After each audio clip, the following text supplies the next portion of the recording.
Hello students, आज की class में हम क्लेफ्ट सेंटेंस के बारे में पढ़ेंगे। तो चलिए सबसे पहले देखते हैं क्लेफ्ट सेंटेंस होता क्या है। तो देखिए, the word cleft means divided और स्प्लिट। जो ये वर्ड क्लेफ्ट होता है इसका मीनिंग होता है डिवाइडेड या स्प्लिट। एक cleft sentence always begins with it. एक क्लेफ्ट सेंटेंस जो होता है इसकी शुरुआत हमेशा इट से होती है और इट के बाद हम इज या वॉज का प्रयोग करते हैं। एक cleft sentence helps us focus on a certain part of a sentence. जो क्लेफ्ट सेंटेंस होता है वो एक सेंटेंस के एक सर्टेन पार्ट को फोकस करने में हमारी मदद करता है। एक cleft sentence is divided into two clauses. जो क्लेफ्ट सेंटेंस होता है इसकी दो क्लोज होती हैं।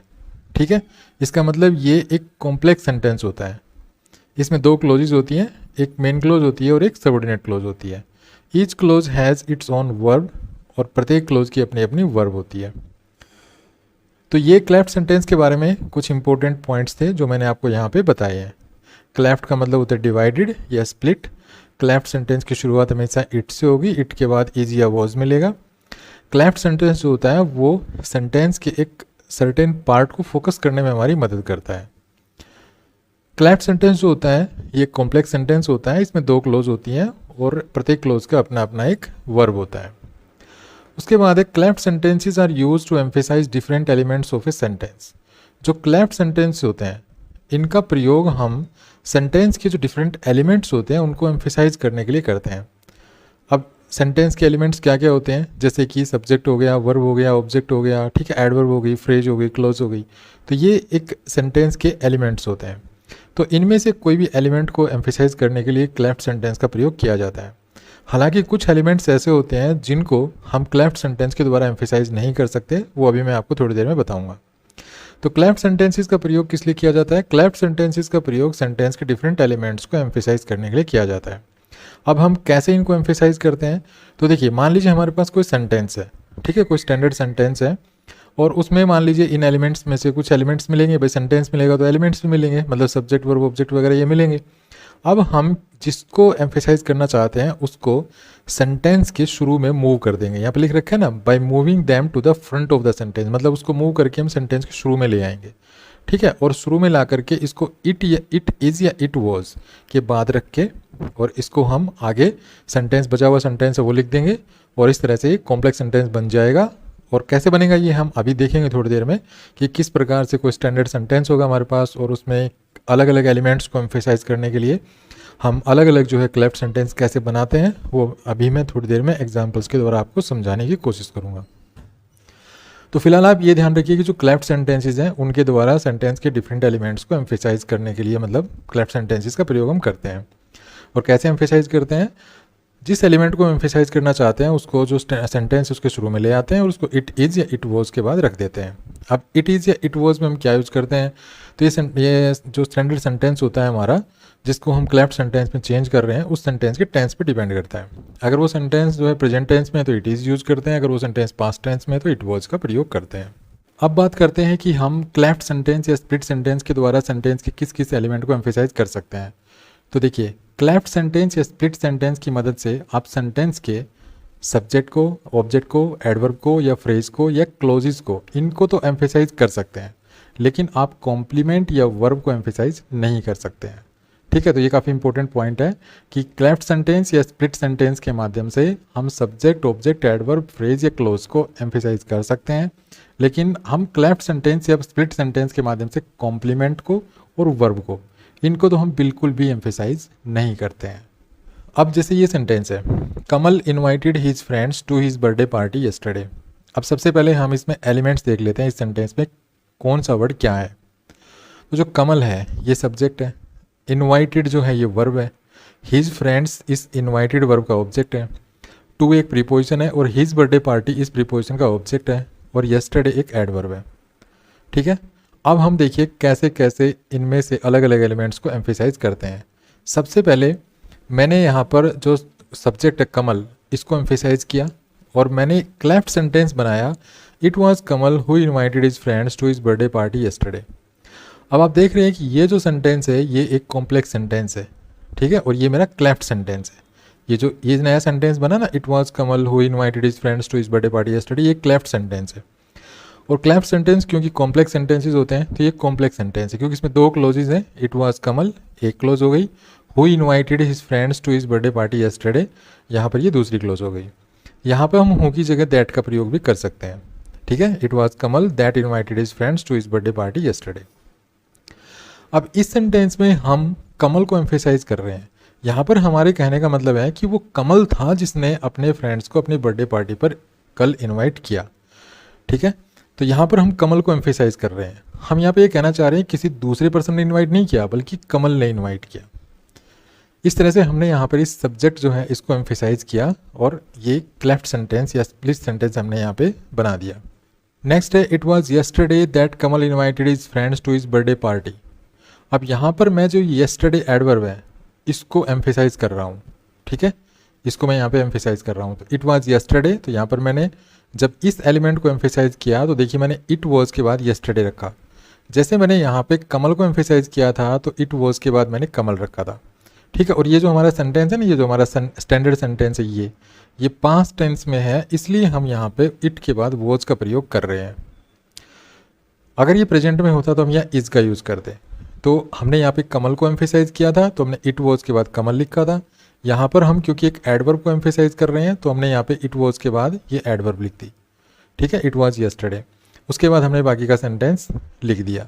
तो it was yesterday that Kamal invited his friends to his birthday party, तो ये भी एक कॉम्प्लेक्स सेंटेंस है। इट वाज येस्टरडे ये मेन क्लोज है, that Kamal invited his friends to his birthday party ये सबऑर्डिनेट क्लोज है। तो इस तरह से ये एक क्लेफ्ट सेंटेंस बन गया। अब इस सेंटेंस के द्वारा हम येस्टरडे को मतलब टाइम को एम्फेसाइज करना चाह रहे हैं। हम यहाँ पे ये कह रहे हैं कि वो कल था जब कमल ने अपने फ्रेंड्स को बर्थडे पार्टी के लिए इनवाइट किया था। ठीक है, मतलब और किसी दिन नहीं और किसी समय नहीं, बल्कि येस्टरडे। तो हम यहाँ पे येस्टरडे को एम्फेसाइज कर रहे हैं और येस्टरडे को एम्फेसाइज करने के लिए हमने ये क्लेफ्ट सेंटेंस यहाँ पे यूज़ किया है। नेक्स्ट है, it was the birthday party that Kamal invited his friends to yesterday. अब यहाँ पर ये जो टू प्रीपोजिशन का ऑब्जेक्ट है हिज बर्थडे पार्टी, हम यहाँ पे इसको एम्फेसाइज कर रहे हैं। तो जब हमने कमल को एम्फेसाइज किया तो इट वॉज के बाद कमल को रख दिया, येस्टरडे को एम्फेसाइज किया तो इट वॉज के बाद येस्टरडे रख दिया। द बर्थडे पार्टी को अगर हम एम्फेसाइज कर रहे हैं तो हम द बर्थडे पार्टी को इट वॉज के बाद रख देंगे। ठीक है, it was the birthday party, उसके बाद बाकी का सेंटेंस लिख देंगे। तो इस तरह से यहाँ पर हमने ये क्लेफ्ट सेंटेंस बनाया और द बर्थडे पार्टी को एम्फेसाइज यहाँ पे किया गया है। यहाँ पर भी कॉम्प्लेक्स सेंटेंस है क्योंकि क्लेफ्ट सेंटेंस या स्प्लिट सेंटेंस कॉम्प्लेक्स सेंटेंसेस होते हैं, तो यहाँ पर भी ये एक कॉम्प्लेक्स सेंटेंस है। It was the birthday party ये एक प्रिंसिपल क्लोज है, that Kamal invited his friends to yesterday, तो ये यहाँ पे एक सबऑर्डिनेट क्लोज है। ठीक है, यहाँ पर एम्फेसाइज किया गया बर्थडे पार्टी को।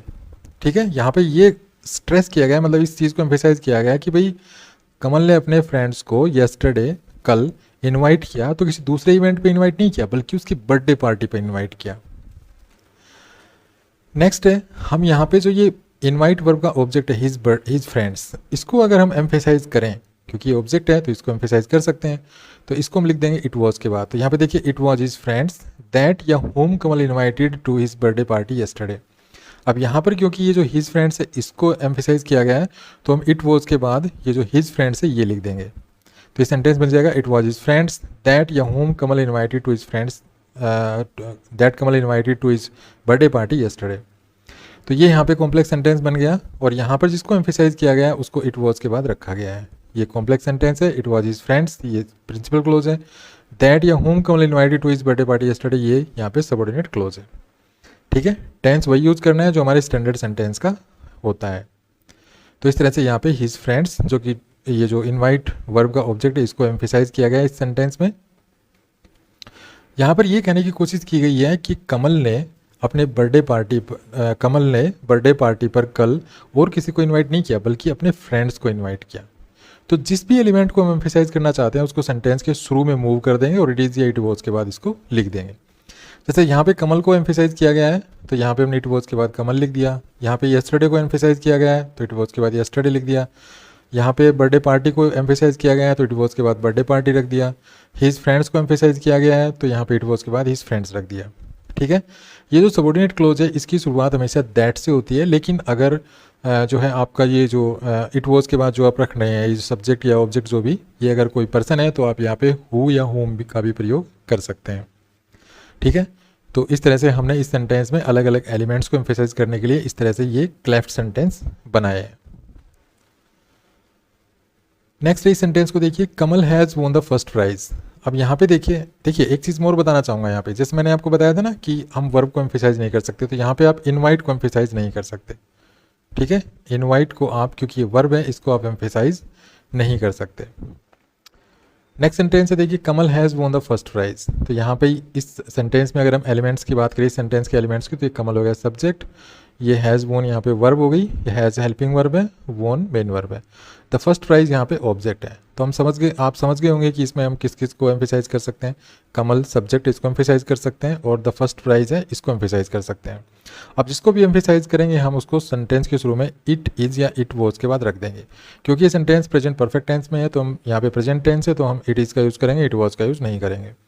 तो यहाँ पे देखिए, इट इज़ कमल, यहाँ पे कमल को एम्फेसाइज किया तो लिखा it is Kamal that has won the first prize, ठीक है। तो ये कॉम्प्लेक्स, ये एक स्प्लिट सेंटेंस बन गया यहाँ पे, और स्प्लिट सेंटेंस है तो ये कॉम्प्लेक्स सेंटेंस है। यहाँ पर it is Kamal principal clause है, that has won the first prize, ये इसका जो है रिलेटिव क्लोज है, सबऑर्डिनेट क्लोज इसको हम कहते हैं। उसके बाद है it is the first prize that Kamal has won. तो यहाँ पर देखिए it is the first prize, यहाँ पे इट इज़ के बाद मैंने लिखा था फर्स्ट प्राइज, क्योंकि यहाँ पे द फर्स्ट प्राइज ऑब्जेक्ट है, और इसको मैं यहाँ पर इसको एम्फेसाइज करना चाहता हूँ, तो मैं इट इज़ के बाद द फर्स्ट प्राइज लिखूंगा, उसके बाद बाकी का सेंटेंस लिखूंगा। तो ये हो गया it is the first prize that Kamal has won. Next sentence है हमारा, Rohan wrote a poem with a pen yesterday. अब यहाँ पर इस सेंटेंस को अगर हम देखें, इस सेंटेंस के एलिमेंट्स की बात करें, तो देखिए रोहन हो गया सब्जेक्ट, रोट हो गई वर्ब, ए पोइम हो गया रोट वर्ब का ऑब्जेक्ट, और विद ए पेन है एडवर्ब फ्रेज, ठीक है। एडवर्ब फ्रेज कैसे है, क्योंकि हाउ का रिप्लाई है, रोहन रोट ए पोइम, रोहन ने एक पोइम लिखी, कैसे लिखी, विद ए पेन, ठीक है। तो ये विद ए पेन हाउ का रिप्लाई है। तो हाउ का रिप्लाई जो होते हैं, अगर शब्दों का समूह है तो एडवर्ब फ्रेज होती है, अगर एक शब्द होता है तो वो एडवर्ब होती है। ये येस्टरडे है, ये वैन का रिप्लाई है, तो ये एक एडवर्ब है। तो हम इस तरह से किस किस एलिमेंट को अब एम्फेसाइज कर सकते हैं, रोहन को एम्फेसाइज कर सकते हैं क्योंकि सब्जेक्ट है, रोट को एम्फेसाइज नहीं कर पाएंगे क्योंकि वर्ब है, ए पोइम को एम्फेसाइज कर सकते हैं, ठीक है, क्योंकि ये ऑब्जेक्ट है रोट वर्ब का, विद ए पेन को एम्फेसाइज कर सकते हैं क्योंकि एडवर्ब फ्रेज है, और येस्टरडे को भी एम्फेसाइज कर सकते हैं क्योंकि ये एक एडवर्ब है, ठीक है। तो हम एडवर्ब फ्रेजेस को एम्फेसाइज कर सकते हैं, ऑब्जेक्ट को एम्फेसाइज कर सकते हैं, सब्जेक्ट को एम्फेसाइज कर सकते हैं, रोट को एम्फेसाइज हम नहीं कर सकते हैं, ठीक है। अब जिसको भी एम्फेसाइज करना चाहेंगे हम सेंटेंस के शुरू में उसको ले जाएंगे और उसको इट इज़ या इट वॉज के बाद रख देंगे। अब क्योंकि ये सेंटेंस यहाँ पर पास्ट इंडेफिनिट टेंस में है, तो हम इट के बाद वॉज का प्रयोग करेंगे। तो सबसे पहले हम इट वॉज रखेंगे, और उसके बाद जिस भी एलिमेंट को एम्फेसाइज करना होगा इट वॉज के बाद हम उसको रख देंगे। अब इट वॉज और वो एलिमेंट, ये बन जाएगी प्रिंसिपल क्लोज। उसके बाद हम एक कंजंक्शन लिखेंगे, दैट या हु, अगर कोई पर्सन है, इस इट वॉज के बाद अगर कोई पर्सन है तो हम हु लिखेंगे, अदरवाइज हम दैट भी लिख सकते हैं, ठीक है। दैट हम हमेशा लिख सकते हैं, अगर ये कोई पर्सन है तो भी हम दैट लिख सकते हैं, इट वॉज के बाद अगर कोई पर्सन है ना तो भी हम दैट लिख सकते हैं। तो यहाँ पर हम एक कंजंक्शन लिखेंगे, दैट या होम भी हो सकता है, और इसके बाद जो है ना एक क्लोज लिखेंगे, ये हमारी सबऑर्डिनेट क्लोज बन जाएगी। तो इस तरह से ये कॉम्प्लेक्स सेंटेंस बन जाएगा, और क्योंकि क्लैफ्ट सेंटेंसेस या स्प्लिट सेंटेंसेस कॉम्प्लेक्स सेंटेंसेस होते हैं, तो इस तरह से ये कॉम्प्लेक्स सेंटेंस बनेगा। तो देखिए सबसे पहले हम रोहन को एम्फेसाइज करते हैं, तो it was Rohan, it was के बाद लिखा मैंने रोहन, उसके बाद मैंने देखिए हु या that wrote a poem with a pen yesterday, ठीक है, ये हमारी सबऑर्डिनेट क्लोज बन गई। ये it was Rohan principal clause है। अगर हम ए पोइम को एम्फेसाइज करेंगे तो इट वॉज के बाद ए पोइम रख देंगे, तो ये हो जाएगा it was a poem that Rohan wrote with a pen yesterday, ठीक है। लेकिन अगर इट वॉज के बाद पर्सन नहीं है कोई, तो आपको हु या होम यूज़ नहीं करना है, फिर आपको दैट ही यूज़ करना है। वैसे आप दैट हर जगह यूज, मतलब हर टाइम यूज़ कर सकते हैं। अगर इट वॉज के बाद पर्सन है कोई तो भी आप दैट का प्रयोग कर सकते हैं, लेकिन अगर पर्सन नहीं है तो फिर आप दैट का ही प्रयोग करेंगे। नेक्स्ट है, अगर हम इस एडवर्ब फ्रेज को एम्फेसाइज करना चाहेंगे इट विद ए पेन, तो हम इसको इट वॉज के बाद रख देंगे, तो ये हो जाएगा it was with a pen, उसके बाद दैट लगा करके और आगे का सेंटेंस लिख देंगे। नेक्स्ट है, हम येस्टरडे को भी एम्फेसाइज कर सकते हैं, तो अगर येस्टरडे को एम्फेसाइज करेंगे तो सेंटेंस के शुरू में ले जाएंगे इसको, और इट वॉज के बाद रख देंगे, तो ये हो जाएगा इट वॉज येस्टरडे, उसके बाद दैट लिखेंगे, और उसके बाद Rohan wrote a poem with a pen, ये बाकी का सेंटेंस हो गया, ठीक है। तो इस तरह से हमने ये इतने क्लेफ्ट सेंटेंसेस यहाँ पे बनाए। तो क्यों इतने क्लेफ्ट सेंटेंस कैसे बन गए, क्योंकि अलग अलग एलिमेंट्स को एम्फेसाइज करने के लिए हमने अलग अलग क्लेफ्ट सेंटेंस या स्प्लिट सेंटेंस यहाँ पे बनाया है। नेक्स्ट है, the boys started the fight. अब यहाँ पे द बॉयज सब्जेक्ट है, स्टार्टेड वर्ब है, द फाइट ये ऑब्जेक्ट है, ठीक है। अब हम इसमें किस किस एलिमेंट को एम्फेसाइज कर सकते हैं, द बॉयज को एम्फेसाइज कर सकते हैं क्योंकि सब्जेक्ट है, द फाइट को एम्फेसाइज कर सकते हैं क्योंकि ऑब्जेक्ट है, स्टार्ट को एम्फेसाइज नहीं कर सकते क्योंकि ये यहाँ पे वर्ब है, तो वर्ब को हम एम्फेसाइज करते नहीं है। तो देखिए अगर हम द बॉयज़ को एम्फेसाइज करेंगे तो इसको इट वॉज के बाद रखेंगे। इट वॉज क्यों यूज़ करेंगे, इट इज़ क्यों यूज़ नहीं करेंगे, क्योंकि हमारा सेंटेंस पास्ट टेंस में है। तो लिखेंगे इट वॉज द बॉयज़, उसके बाद दैट या हु स्टार्टेड द फाइट। अगर हम द फाइट को एम्फेसाइज करेंगे तो कैसे लिखेंगे, it was the fight that the boys started. ठीक है, यहाँ पर देखिए इट वॉज के बाद पर्सन है, तो यहाँ पे दैट भी यूज़ कर सकते हैं, हु भी यूज़ कर सकते हैं, लेकिन यहाँ पे इट वॉज के बाद द फाइट है तो आप हु यूज़ नहीं कर सकते, दैट का ही प्रयोग करेंगे। नेक्स्ट सेंटेंस है I want to thank the principal. तो यहाँ पे देखिए मेन एलिमेंट्स कौन कौन से, आई सब्जेक्ट है, वांट वर्ब है, टू थैंक इन्फिनेटिव है, और द प्रिंसिपल जो है ये ऑब्जेक्ट है। किसका ऑब्जेक्ट है, इस इन्फिनेटिव का। तो हम यहाँ पे अगर आई को एम्फेसाइज करेंगे तो इट इज़ के बाद आई रख देंगे, क्योंकि सेंटेंस प्रेजेंट टेंस में है तो इट इज़ यूज़ करेंगे, तो हो जाएगा it is I who want to thank the principal. हम यहाँ पे दैट भी यूज़ कर सकते हैं, it was I that want to thank the principal. अगर हम द प्रिंसिपल को एम्फेसाइज करें तो देखिए it is the principal whom I want to thank या that I want to thank.